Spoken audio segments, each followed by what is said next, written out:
Welcome to Openly Spoken, the podcast to help you show up, speak out, and be seen within your relationships, your work, and most importantly, with the relationship with yourself. In this podcast, we talk about all things self-love, relationships, sexuality, spirituality, and more. Hi, I'm your host, Celia Antonio, and I'm a women's sexuality and self-love coach, a mindfulness expert, and your cheerleader for your most grounded and expansive self-expression. You can connect with me on Instagram at self-expressedbabe, and for all of my guest episodes, there will always be links in the show notes so that you can find them online. I give my deepest thanks to you for being here and spending your precious time with me today. Now let's begin our journey.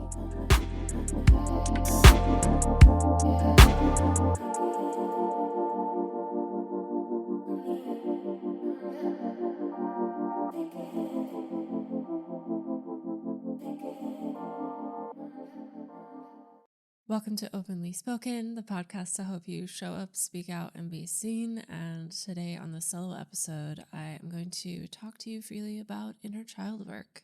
What is inner child work? Why it's important? Some practical tools on how to do even inner child work, where to even start.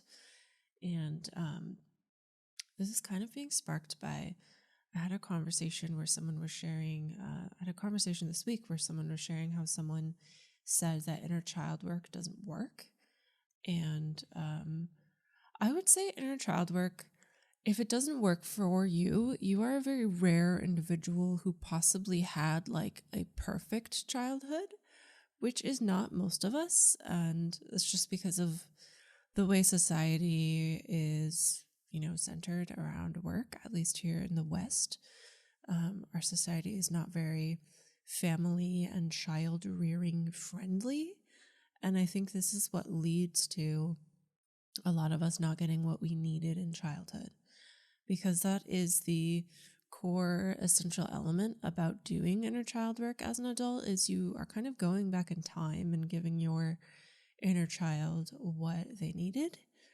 And you are also connecting with the inner child that still exists within you today. And I think one of the easiest ways to do inner child work, we'll get into this more later in the episode, but one of the first ways that this was presented to me was to get a photo of yourself when you were young. I have a photo on my bulletin board in my office, and it's from when I was 3 years old. And just have it somewhere, like the bulletin board in your office or on your fridge, or have it in a space where you will see it every day. And just take a moment to stop and look and pause and be with that younger version of yourself and just say, hi, little one. How are you? I'm here for you. Okay, let's get into why inner child work is important. I think when you are a child, you are just so open, so free, so unfiltered, so wise. So in my opinion, children are still very much connected with the source of all life, with universe.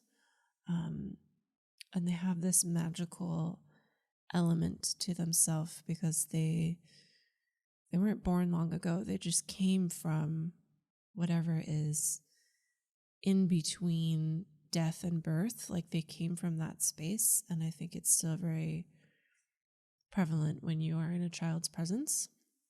And that's just my personal spiritual belief of, what I view as the cycle of life and death and what's between death and birth. And I think children have this essence of themselves where they're still so wise and so pure and so magical and untouched. And something then ends up happening in childhood, like an event happens, doesn't have to be anything crazy. It can be something as little as setting up a lemonade stand and like nobody buying anything. It could be something as little as that happening. And then we make that mean something about ourselves, and we carry that with us for the rest of our life. all the way into adulthood, that story that we made up about ourselves, about the world, about the people around us. And we act as if that story is 100% true. And so it's really important to take inventory of the pivotal kind of moments in your life that have happened, and whether they're big or small, and to differentiate what are the actual facts, like what actually happened here, what do those elements actually mean, versus how did I feel and what did I make this mean. And your feelings are completely valid. Maybe even you didn't even have space to feel, so it can be helpful to go back to these moments and give yourself that space to feel now. And after you have felt that, you can maybe sit with what's actually true here. What is the story I made up and that I am still playing out now? And is that story even true? Is that story even helpful for me now as an adult? Is that story holding me back? And I think this is like a great place to start, because it's very like on the kind of mindset level. I think it's very beginner friendly. You're not really going into somatic elements just yet. I do believe that going into somatics just means that you're bringing your body on board and you're feeling and you're connected with sensations. I think bringing that on board is essential to truly actually healing from childhood. And I also think that it might not always be the best place to start, because going into emotion and sensation and somatics before you are ready can be re-traumatizing. And so the reason why this is important is because I just mentioned before, like in childhood, you are this kind of unfiltered version of yourself. You're an unedited version of yourself. And that, I believe, is your true self. That is your true self. And as you grow up, you start to mold your true self to fit in with the society around you. So it's not only just these events that happened to you, like the lemonade stand example I gave, but it's also just feedback you're getting from the world, like people who do this are considered to be nerdy, so let me not do that. For example, if you're like molding yourself to fit in, which we all do because we're social creatures, eventually you get to a point in adulthood where you might have all the success, you might have ticked all the boxes, you might have all the things that you thought you wanted, but you feel this kind of unfulfillment. Like, is this really it? Is this really my life? Is this really where I'm landing? And in my opinion, I think it's the lack of connecting with that unedited version of yourself that you were as a child. I think that leads to being unfulfilled, because we're so young when we're children, and depending on how old you are now, whatever you molded yourself in, whatever parts of you decided to put in the recycle bin, happened so long ago that you probably don't even remember what those pieces are. And for me as a coach, I work with a lot of women who are working on healing the mother wound, and not knowing who you are is a huge piece of the mother wound. That's like one of the biggest wounds of the mother wound, is you did not get that mirroring. You did not get that feedback from such a close relationship in your life that's supposed to give you that feedback. So then you don't know who you are. I think as humans, we cannot know who we are in a vacuum. You cannot know who you are in isolation, because we are social creatures, and getting feedback and getting pushback and getting even even not only just feedback and pushback, but even feeling moments of alignment and moments of connection. I think all of those moments show us who we are and give us reassurance of this is who you are. So it's important to do inner child work so that you can stop doing that molding of yourself to fit in, so that you can stop editing yourself. And also, related to the mother wound and also to inner child. I mean, that's honestly, everything goes back to inner child. I think it's, again, one of the most important things you can do. Almost everything that you, like, if you think of something that you are struggling with right now, that you might have been struggling with for a long time, I would say that 99.9% of the time, it is something you can trace back to childhood.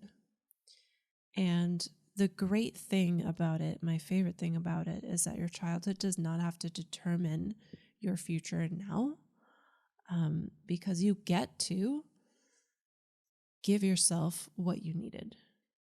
You got to give yourself, like in that example of what story did you make up, you get to give yourself a more wiser understanding. Because when we're kids, we don't fully understand the world. So of course we're making up meanings and stories when we don't really understand the whole picture yet. And we're just so highly emotional that when something like mom not showing up to her soccer game happens, like it's this huge emotional thing. And we make it mean we're unloved and unworthy when really she might have not been there so that she can make the money to pay for your soccer. Okay. I am riffing today. I have 0 notes in front of me, and I'm just kind of like speaking from the heart because inner child work is something I've been doing for so long. I would say 10, 11 years at this point. And so I guess I'll just get kind of into another practice you can do. This one is less mindset-y and starting to go towards more the somatic level. And it is using art as therapy.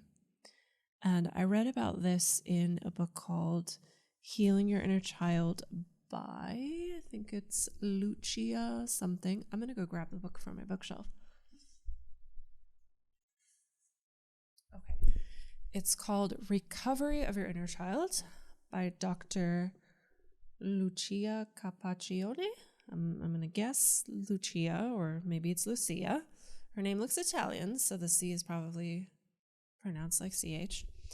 And in this book, there is a practice that it's kind of like repeated throughout the whole book, where you make a drawing, whatever drawing you feel. I personally like to do, if I've been out all day, I'd like to get out my Procreate on my iPad and do a drawing of my favorite moment of the day. And I do it in the style that this book suggests, which is kind of letting your inner child draw by drawing with your non-dominant hand. So if you're right-handed, you would be doing your drawing with your left hand. If you're left-handed, you'd be doing your drawing with your right hand. And just coming at it from the perspective of a child. All children, I used to work in a daycare, and all children will draw.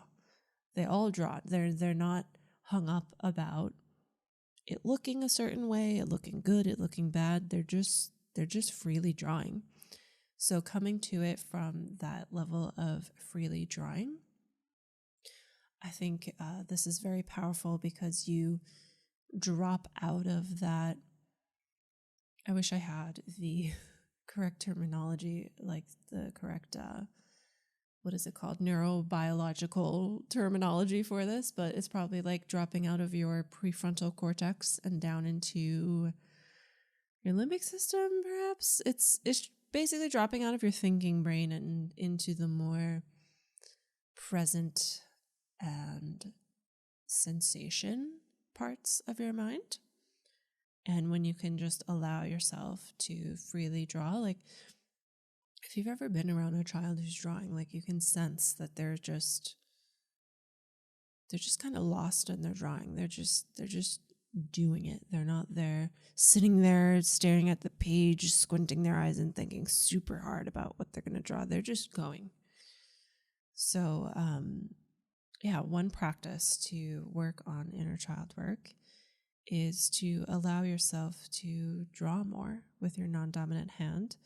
You can draw a portrait of yourself as a child. You can draw kind of like in a journaling style, your favorite moment of the day. And then I also highly recommend picking up this book, Recovery of Your Inner Child, because there's a lot of different drawing exercises where you draw things like your inner critic. And there's a little bit more resources around art therapy and even just like writing and speaking to your inner child through writing. And I think this is a very important book. And it's a pretty old book, but I think it's really stood the test of time. Let me see when it was first published, what it says on the copyright.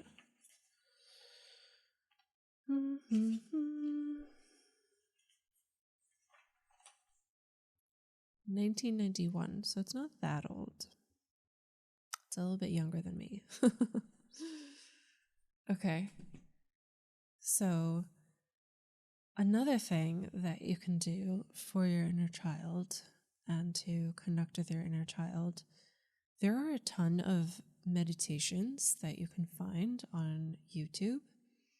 And one of my favorite kinds of meditations, and you can even listen to this and decide to record your own voice note if you like listening to your own voice. You know what? Let's do it together.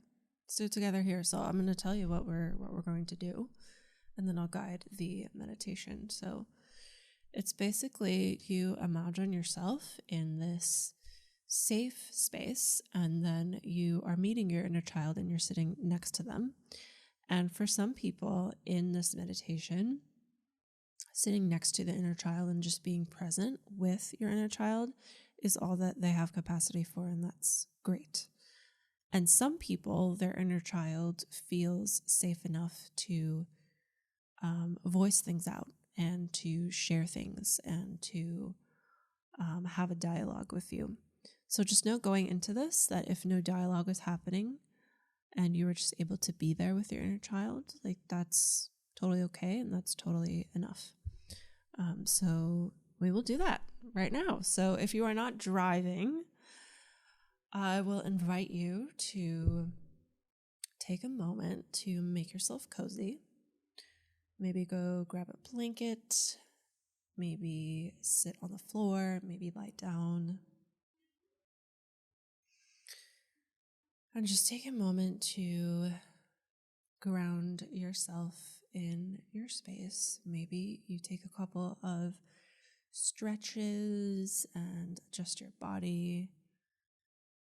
Maybe you take a deep breath in through the nose and then let out a loud exhale through the mouth. Maybe you shake the body, giving yourself whatever movement you need to be able to slowly come into stillness. So I'll give you a few moments for that.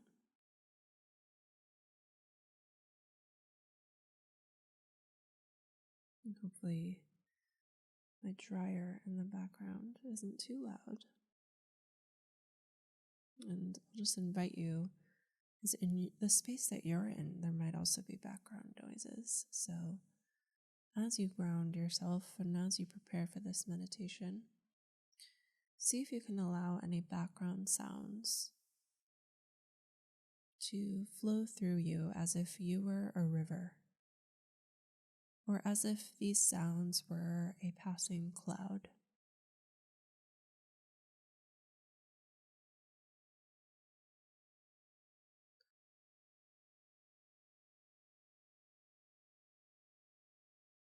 And then I'll invite you to see if you can find a place in your body that feels safe, that feels welcoming, that feels anchoring. And it can be any place in your body. It can be your left big toe. It can be your right knee. It can be your hips. It can be your belly. It can be the fingertip on your right pinky. It can be anything. And whichever part of the body you've identified as a place that feels safe, just be with that peace for a moment. Just breathe and anchor yourself to this space.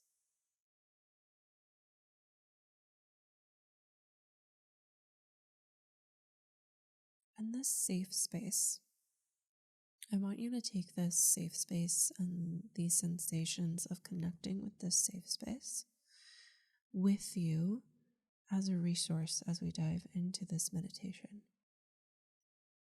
And know that at any time, you can come back to this anchor point in your body, to this safe space.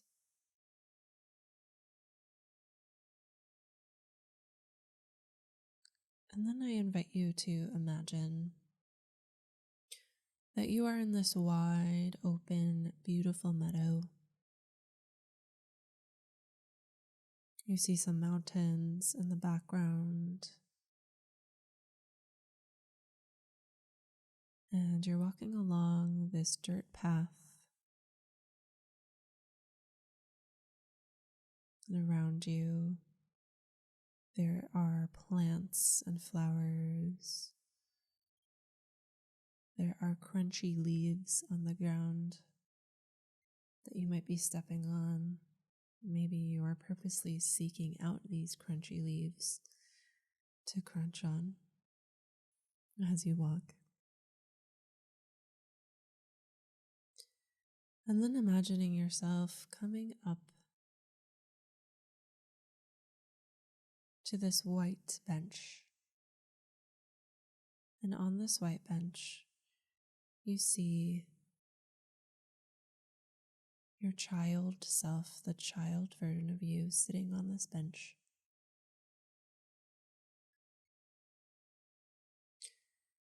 And as you stand in front of your inner child, I invite you to ask if you may sit down next to him, her, or them.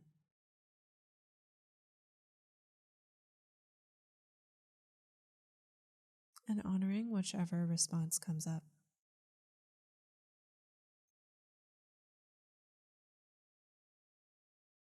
And if they say no,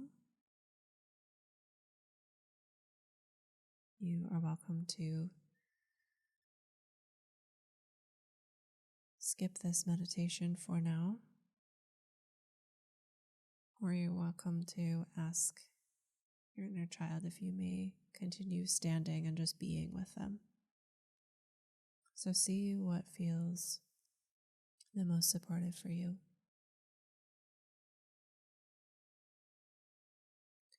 Now, as you sit next to your inner child, just take this time to be extremely present, to just be here, say hi.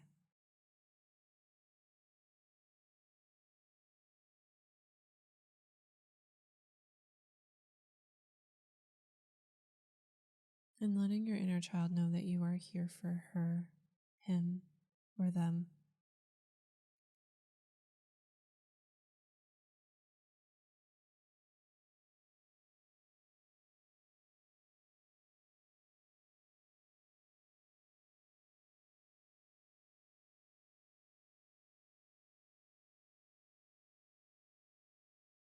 And as I give a few moments of silence, maybe you're just here being present with your inner child. Or maybe you start having a dialogue back and forth.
And if you are having a back and forth dialogue and you feel like you need more time, feel free to pause right here and then hit play whenever you feel ready to start to close out. So if you're here and you are ready to close out, just taking a moment to thank your inner child for being here with you. Taking a moment to honor and celebrate what you were able to move through today, no matter how small it might seem.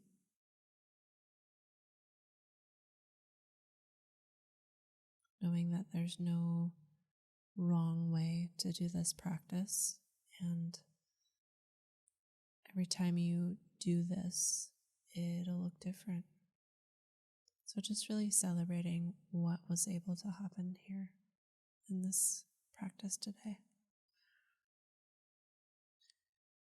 And then visualizing yourself saying goodbye, getting up from the white bench, walking back down the dirt path in that big open meadow.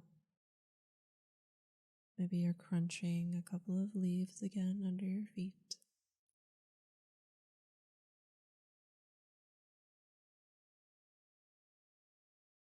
And then you walk all the way back to the space that you are currently in, that your body is at right now.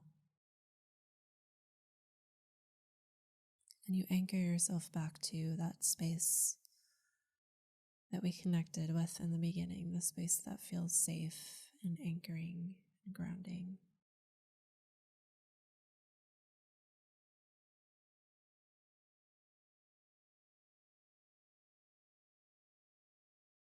And then slowly starting to wiggle your toes, wiggle your fingers. Maybe you take your thumbs and rub them across your other 4 fingertips. And then taking a deep breath in through your nose as you maybe reach your arms up overhead or take whichever stretch feels supportive for you in this moment. And maybe you let out a yawn as you exhale or some other kind of sound. And then take all the time you need to slowly flutter your eyes open and bring yourself back into your physical space. Looking around your environment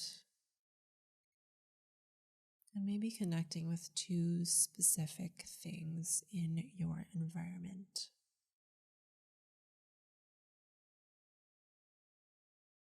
And again, looking around wherever it is that you are, orienting yourself to the fact that this is where you are right now, that you are safe.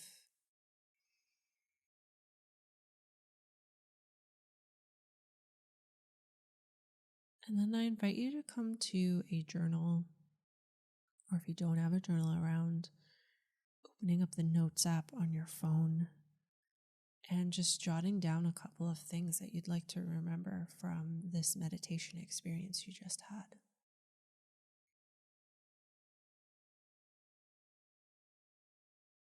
And I'll invite you to pause this audio if you are doing that journaling, and you can just unpause when you are done with that. And I had no idea I would be guiding a meditation today, but that was fun. I hope that you enjoyed that, and I invite you to come back to this again. And I will leave timestamps with this episode so that you know exactly where to find the audio and you can come back to it again. So going back to ways you can connect with your inner child, just starting off with what we have here, I think is a lot. There's a lot of richness that can come out of just doing a meditation And even if you do the same meditation a couple of times, each time you come to it, it's going to be different. It's not going to be the same experience every time. And I think this is just where I will end things. I'm in like meditation space now. Even my voice, I record on Adobe Audition, and I can see like the audio waves from the beginning of the episode were like much bigger than they are now. Like they were really big, and then we went into meditation voice and they went small, and now they're like medium size. If you would like to go deeper with inner child healing, I will include the Recovery of Your Inner Child book in the show notes of this episode.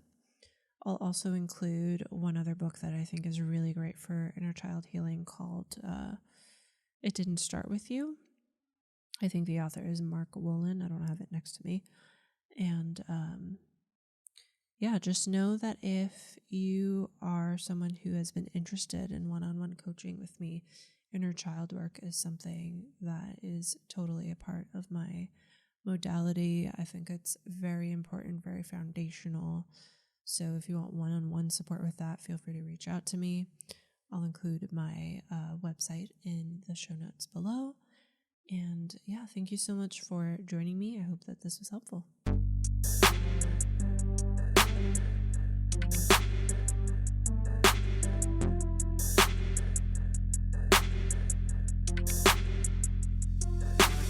Thank you for tuning in to this episode of Openly Spoken. I know that there's an abundance of content online, so I really appreciate you giving me your ears today.